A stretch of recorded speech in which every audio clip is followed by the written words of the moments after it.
नमस्कार दर्शकों, आप देख रहे हैं अभी न्यूज। मैं हूं आपके साथ राजेश सोलंकी। इस वक्त हूं मैं गायत्री तपोभूमि के समीप प्राचीन गोपाल मंदिर में। इस गोपाल मंदिर का इतिहास क्या है हम जानते हैं। हमारे साथ हैं सीमा मोरवाल जी। सीमा जी, क्या इसकी प्राचीनता है, क्या महत्व है और क्या कब से जो है इस मंदिर की स्थापना हुई थी तो किसने की, क्या कुछ जानकारी देना चाहेंगे आप? हाँ, ये आपका बहुत अच्छा प्रश्न है, क्योंकि जब तक इतिहास ना पता हो तो उस जगह की वैल्यू हम नहीं ज्ञात कर सकते हैं। सबसे पहले ये आपको जानना बहुत ज़रूरी है कि ये मंदिर कहाँ किस क्षेत्र में है। तो यह जयसिंहपुरा क्षेत्र कहा जाता है जहाँ ये मंदिर है। जयसिंह राजा द्वारा बसाया हुआ ये क्षेत्र था। ऐसा अध्ययन में पाया गया है कि जब जो राजा जयसिंह थे वो अंतिम मुग़ल शासक मोहम्मद शाह के साथ काम करते थे और उन आगरा के सूबेदार के रूप में उन्हें नियुक्त किया गया था, क्योंकि वो हिंदूवादी विचारधारा, हिंदू ही शासक थे और कट्टर हिंदू शासक होने के कारण उन्होंने हिंदुत्व को बचाए रखने का प्रयास जो भी अथक कर सकते थे वो उन्होंने किया। जब यहाँ मथुरा में और आए तो उन्होंने अनेकों निर्माण कार्य किए, मंदिरों को बनाया। ये जो जगह है ये यहाँ पर उनका सैनिक लश्कर जो था वो यहीं रुका करता था और यहाँ उनके रहने का भी स्थान था। यहाँ पूजा के लिए उन्होंने मंदिर भी बनाया हुआ था। और सबसे ज़्यादा उन्होंने यहाँ पे एक ख़ास बात मैं आपको ये बताना चाहूँगी कि 1780 में इसी मंदिर से राजा सवाई जयसिंह ने अपनी पुत्री का विवाह किया था। तो इससे आप समझ सकते होंगे कि ये मंदिर कितना प्राचीन रहा है। और विशेष रूप से जब यहाँ पर सांप्रदायिक आपस में बाबाओं में और विरक्त लोगों में जब लड़ाई झगड़े चल रहे थे तो उन्होंने सबसे पहले ये बीड़ा उठाया कि हिंदुओं को एक होना है, हमें अलग अलग संप्रदायों में नहीं बंटना है। तो उन्होंने 4 मुख्य संप्रदाय, जिसमें निम्बार्क है, रामानुज संप्रदाय है, माध्व संप्रदाय है, विष्णु स्वामी संप्रदाय है, ये हिंदुत्व के 4 स्तंभ कहे जाते हैं। बाकी के संप्रदाय इन्हीं से कहीं ना कहीं जनरेट हुए हैं। तो उन्होंने इस चीज़ के लिए एक प्रामाणिक रूप से मैं ये कह रही हूँ कि एक बहुत बड़ा उन्होंने धर्म सम्मेलन कराया था और उस धर्म सम्मेलन में उन्होंने कहा था कि आप अपने अपने साक्ष्य लेके आइए अगर आप किस संप्रदाय से जुड़े हुए हैं। तो ये मंदिर, क्योंकि मैंने यहाँ पे देखा, ये रामानुज संप्रदाय से जुड़ा हुआ मंदिर है। और राजा जयसिंह संस्कृत के भी बहुत प्रकांड विद्वान थे, खगोल शास्त्री थे, जिन्होंने जयपुर जैसा एक महान शहर जो बसाया।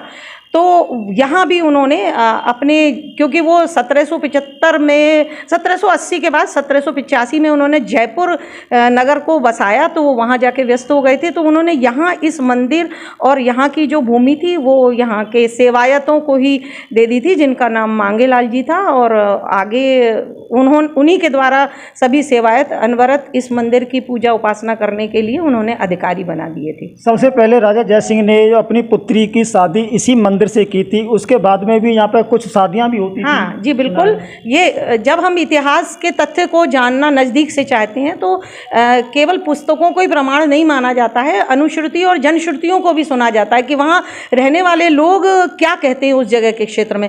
तो यहाँ अगर जो पुराने वृद्ध लोग थे तो हमने जब जानकारी करी तो उनसे ये ज्ञात हुआ कि ये मंदिर, इस मंदिर में ठाकुर जी के सामने विवाह हुआ करते थे। एक धर्मशाला के रूप में इस मंदिर का प्रयोग किया जाता था। समाज के जो निम्न वर्ग के लोग हैं, गरीब लोग हैं, जो कहीं जिनके पास छोटे घर थे, विवाह नहीं कर पाते थे, तो वो यहाँ इन मंदिरों में आके, इस मंदिर में आके यहाँ पे विवाह करते थे अपने बेटी का या पुत्र का। ये था इस गोपाल मंदिर का इतिहास। अब इस मंदिर की क्या स्थिति है, यहाँ पर हमारे साथ में उषा सोलंकी जी, हम इनसे ही जानकारी लेना चाहेंगे कि जी उषा जी बताएं कि इस मंदिर में आप आती हैं, भजन संध्या भी करती हैं और यहाँ पर जो धार्मिक आयोजन भी होते हैं, तो क्या कुछ कहना चाहेंगे इसको लेकर? मैं यही कहना चाहूँगी कि ये बड़े विचारणीय प्रश्न है कि ब्रज के बहुत सारे पुरातत्व महत्व के जो मंदिर हैं उनकी लगी हुई संपत्तियां हैं जो राजा महाराजाओं ने दान की हैं। बाद में उन्होंने ट्रस्ट भी बनाए और ट्रस्टियों के द्वारा उनका संचालन किया जाता रहा, सामाजिक हितों के लिए, सामाजिक धार्मिक कार्यों के लिए, शिक्षा के लिए, यूनिवर्सिटी के लिए, संस्कृत विश्वविद्यालय के लिए, इस तरह की व्यवस्था की जाती रही। लेकिन अब हुआ ये है कि कुछ भूमाफिया प्रवृत्ति के व्यक्तियों ने इन मंदिरों पर बुरी नज़र रखते हुए, नीयत उनकी ख़राब है, उनके षड्यंत्रों के तहत उन्होंने फर्जी कागजात बना के इनकी भूमियों को, अधिकांश भूमियों को अपने कब्जे में कर रखा है, अवैध कब्जे में कर रखा है। और इस मंदिर के रूप में तो विशेष रूप से मैं ये कहूँगी, क्योंकि यहाँ के अध्यक्ष जिलाधिकारी महोदय हैं, यहाँ की सरकार इसका प्रतिनिधित्व करती है, तो मेरा ये कहना है कि ये बहुत ही सोचनीय, विचारणीय और शर्मनाक ये चैप्टर है, ये अध्याय है कि सरकार के होते हुए, जिलाधिकारी महोदय के अध्यक्ष होते हुए भी यहाँ पे भूमाफिया प्रवृत्ति के जो व्यक्ति हैं वो सफल हो रहे हैं। उन्होंने अधिकांश भूमि अपने कब्जा में कर रखी है, फर्जी पेपर उन्होंने बना रखे हैं, और वो ये पता चला है कि बहुत गलत तरीके से उन्होंने प्रशासन से, तहसील स्तर से कुछ आदेश भी अपने पक्ष में करा रखे हैं।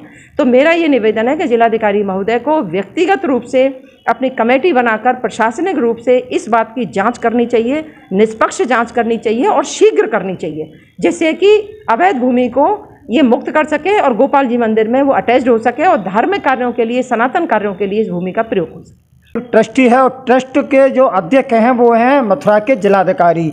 हमारे साथ संजय हरियाणा जी हैं, हम इनसे भी जानकारी लेना चाहेंगे कि जिलाधिकारी जो अध्यक्ष होते हुए, ट्रस्ट के अध्यक्ष होते हुए भी इस मंदिर का जो है दूध का दूध, पानी का पानी क्यों नहीं कर पा रहे हैं, और जो भूमाफियाओं से जो कब्जा मुक्त क्यों नहीं करवा पा रहे हैं। जी संजय जी, क्या कुछ कहना चाहेंगे, क्या कुछ लापरवाही चल रही है जिला प्रशासन के द्वारा? देखिए, मैं तो इसको लापरवाही नहीं, विशेष लापरवाही कहूँगा, जिसके अध्यक्ष स्वयं, क्योंकि जिले का मालिक होता है जिलाधिकारी महोदय, जिस मंदिर के अध्यक्ष, उस मंदिर की संपत्ति भूमाफिया जीर्ण शीर्ण कर रहे हैं, लगातार उसकी स्थिति में बदलाव ला रहे हैं। जिस जगह इस मंदिर से लगे हुआ एक गेट था जहाँ गौशाला थी, उस गौशाला को बिस्मार कर दिया गया, उसके गेट को समाप्त कर वहाँ बाउंड्री वॉल उन्होंने बनाई। झगड़ा भी ट्रस्टियों के माध्यम से हुआ, ये भी संज्ञान में सिटी मजिस्ट्रेट साहब ने खुद उस समय पुलिस भेजी थी, तब उस समय भी वो झगड़ा रोका था। सारे विषय की वस्तु स्थिति उनके संज्ञान में होते हुए आज योगी सरकार की मंशा है सभी धार्मिक स्थलों को बचाने की, लेकिन उसके उपरांत भी, नए जिलाधिकारी आने के उपरांत भी एक भी बैठक ट्रस्टियों की और जिलाधिकारी महोदय की ना हो पाना ये दर्शाता है कहीं ना कहीं कथनी और करनी में अंतर है। जिस प्रकार से इसके अध्यक्ष जिलाधिकारी महोदय हैं, वर्तमान में वृंदावन की समस्या कॉरिडोर की चल रही है, उसके भी अध्यक्ष जिलाधिकारी महोदय बनेंगे, तो जब उसके पास इस मंदिर के लिए समय नहीं है, जिसकी भूमिका अपने आप में इतना प्राचीन वैभव और प्राचीन मंदिर की इस वंशावली जो आपसे पूर्व सीमा मोरवाल जी ने बताई इसके विषय में, तो इतने प्राचीन धरोहर को बचाने के लिए उनके पास समय नहीं है, तो हम नहीं समझ सकते वह और किसी कार्य को करने के लिए मैं तो उनको इसमें योग्य नहीं पाता हूं। मैं साफ स्पष्ट शब्दों में कह रहा हूं, कहीं ना कहीं दीपक गोयल जी, जिनके भाई महाराष्ट्र कैडर में अधिकारी थे, शायद उनका प्रेशर हो सकता है, नहीं तो बिटवीन द ट्रस्टी और जिलाधिकारी महोदय के संग एक बैठक तो हो सकती थी।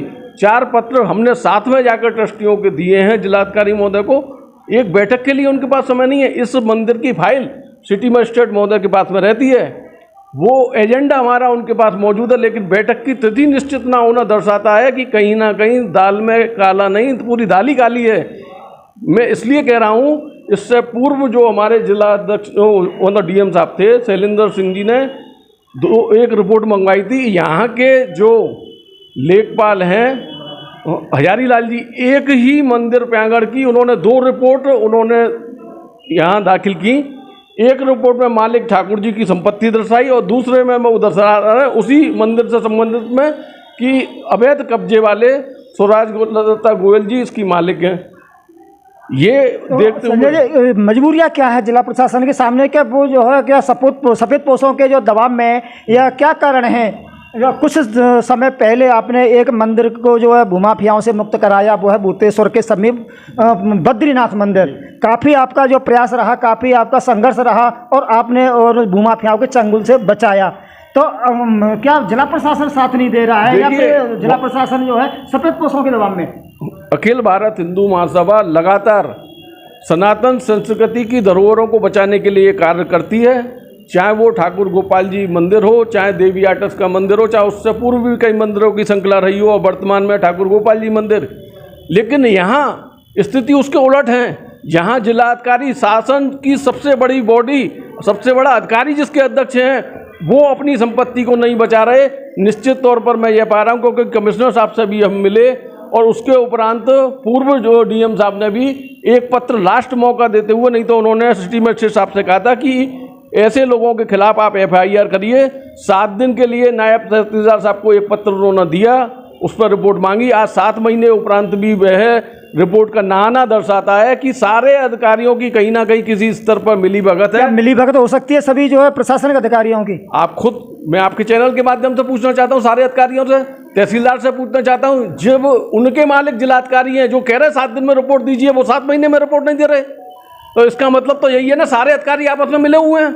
लेखपाल से लेकर नायब तहसीलदार, जिलाधिकारी महोदय, कमिश्नर साहब, सारे लोगों से हम मिल चुके हैं। हम आगरा तक होके आए हैं, उसके उपरांत भी बैठक ना होना ये दर्शाता है कि निश्चित तौर पर कहीं ना कहीं कुएं में भांग पड़ी हुई है, जिसके मालिक ठाकुर जी, संपत्ति के अध्यक्ष डीएम साहब, और फिर भी स्थिति जस की तस, जिन अवैध कब्जेदारियों ने इस अवैध रूप से कब्जा करके भूमि पर अवैध हॉस्पिटल चला रहे हैं। मैं आपके चैनल के माध्यम से सीएमओ साहब से भी प्रार्थना करूंगा, ऐसे हॉस्पिटल को सीज कर सीएमओ साहब खुद चलाएं और डीएम साहब अपनी देखरेख में, जो 1 महीने का उन्होंने समय दिया था इस भूमि को खाली करें, वह भी आदेश धूल भाग रहा है। मतलब जिलाधिकारी का आदेश है, अवैध कब्जेदार जिनको 1 साल के लिए भूमि लीज पर दी गई थी, 1 साल के बाद खाली करें, 1 महीने का नोटिस दिए, आज भी भूमि वो खाली नहीं करते हैं। तो ये दर्शाता है अपने आप में कहीं ना कहीं जिनके हाथ में कानून है, जिनके हाथ में पूरी शक्ति है, वो अपनी भूमि को ठाकुर जी की कब्जे को मुक्त नहीं करा पा रहे हैं। योगी सरकार की मंशा को धता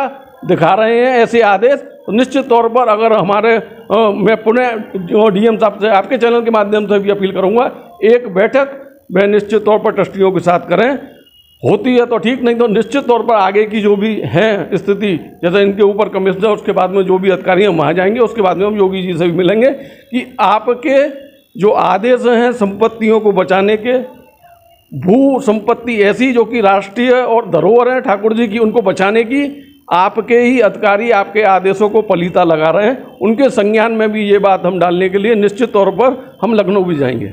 उत्तर प्रदेश ब्रज तीर्थ विकास परिषद के द्वारा सभी मंदिरों को सौंदर्यीकरण के लिए जो है पैसा मिल रहा है, सौंदर्यीकरण कराया जा रहा है, और जबकि ब्रज तीर्थ विकास परिषद की नज़र में ये मंदिर भी है, लेकिन क्या ऐसी मजबूरियां हैं जिला प्रशासन की? हम यहाँ के जो है पुजारी हैं, इनसे भी जानना चाहेंगे कि पुजारी जी बताएं कि कितना समय हो गया अभी तक इस मंदिर की जाँच नहीं हो पाई? जय श्री कृष्णा, राधे राधे, गोपाल जी महाराज की जय, माँ जसोदा की जय। ऐसा है भैया जी, मैं करीब 2 साल से यहाँ पर सेवा में हूँ। करीब 7 महीने से हमने वो दी जिलाधिकारी के लिए, सिटी मजिस्ट्रेट साहब के लिए, लेकिन 7 महीने से कोई सुनवाई नहीं हुई। और शैलेंद्र कुमार जी जिला अधिकारी थे, उन्होंने 7 दिन का समय दिया था, लेकिन अभी तक कोई रिस्पॉन्स नहीं निकला। प्रशासन आंख बंद करके बैठा हुआ है, भूमाफियाओं से मिला हुआ है। तो क्या जिला प्रशासन भी भूमाफियाओं से मिला हुआ है, यही कहना चाहते हैं? जी बिल्कुल मिला हुआ है। नहीं तो एक बात बताइए, जिला अधिकारी के जो जिले के मालिक होते हैं उनकी आज्ञा का पालन नहीं हो रहा, क्यों नहीं हो रहा है? और जिला अधिकारी साहब ट्रस्टियों के लिए मीटिंग के लिए समय नहीं दे पा रहे हैं। ये आप खुद आपके चैनल के द्वारा हम अवगत कराते हैं आपको। ट्रस्ट के जो है अध्यक्ष हैं वो हैं जिलाधिकारी। क्या जिलाधिकारी अपनी भूमि को नहीं बचा पा रहे हैं उन भूमाफियाओं से? हम जानते हैं, जानकारी लेना चाहेंगे। जो हमारे साथ हैं मनीष जी। जी मनीष जी, अब तक की क्या कहानी रही, क्या भूमिका रही और क्या कारण रहा कि अभी तक ये जिला प्रशासन इस मंदिर का निर्णय नहीं कर पाया, जो भूमाफियाओं से मुक्त नहीं करा पाया? तो क्या ऐसी जो है, क्या कुछ कहना चाहेंगे? जय श्री राधे, मेरा नाम मनीष अग्रवाल है, मैं मैनेजिंग ट्रस्टी हूँ इसमें। आई थिंक मैटर के बारे में संजय भैया ने साहब काफ़ी लोगों ने बोल दिया, मैं थोड़ा मंदिर के बारे में बताना चाहूँगा। 1888 में ये ट्रस्ट बनाया था मांगीलाल जी ने अपने पुत्र नारायण दास की याद में। पर्पज़ ये था कि यहाँ पर संस्कृत की शिक्षा दी जानी चाहिए, वेदों की शिक्षा दी जानी चाहिए और पशु पक्षियों को दाना दिया जाना चाहिए। ठीक है, वो हमारे ट्रस्ट डीड में भी लिखा हुआ है। हम वही पर्पज़ को आगे बढ़ाना चाहते हैं।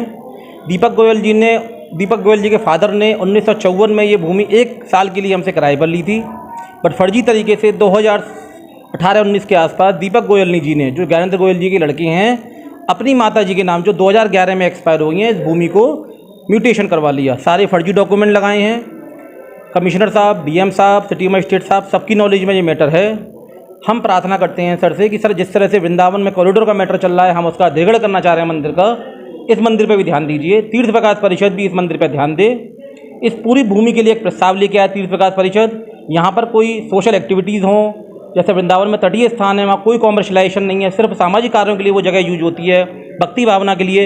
इस जगह पर भी भक्ति भावना के लिए काम हो। हम पूरे ट्रस्टी खड़े हुए हैं। जैसे ही तीर्थ विकास परिषद से डीएम साहब से कोई प्रपोजल आएगा, हम तुरंत साइन करने को तैयार हैं। ये एक गोपाल मंदिर की ही कहानी नहीं है। हमारे इस ब्रज में कुछ बहुत ऐसे मंदिर हैं कि जिन पर भूमाफियाओं की नज़र है। हम भी अपने अभी न्यूज़ चैनल के माध्यम से जिला प्रशासन और शासन से यही अनुरोध करेंगे, या अपील करेंगे, विनती करेंगे कि जिन जिन मंदिरों पर भूमाफियाओं की नज़र है, उन भूमाफियाओं से उन मंदिरों को कब्जा मुक्त कराएं। अभी न्यूज़ के लिए मैं राजेश सोलंकी। मंगलायतन यूनिवर्सिटी 1.5 दशक से शिक्षा के क्षेत्र में नए आयाम स्थापित कर रहा। 70 एकड़ में फैला 8000 विद्यार्थियों व 150 योग्य व अनुभवी शिक्षकों के साथ मथुरा अलीगढ़ के बीच बेसवा में स्थित यूजीसी द्वारा NAC+ ग्रेड प्राप्त विश्वविद्यालय मंगलायतन यूनिवर्सिटी।